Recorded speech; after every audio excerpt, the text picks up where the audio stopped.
Ang sama pa nito. Pati si Sir Eduardo, sinusuwag niya.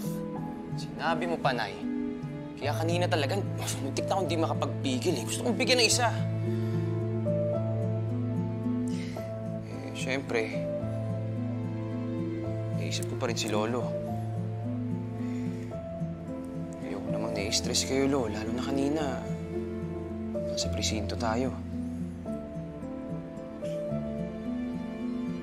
Buti ka pa. Lagi mong iniisip ang lolo mo. Hindi katulad ng Rambong yan. Walang pakialam sa nararamdaman ng ibang tao. Sarili niya lang iniisip niya. Lo? Hindi ko kaya ginagamit niya lang yan sa inyo para ma-blackmail kayo, makuhanan kayo ng pera. Lo, pwede ko yun.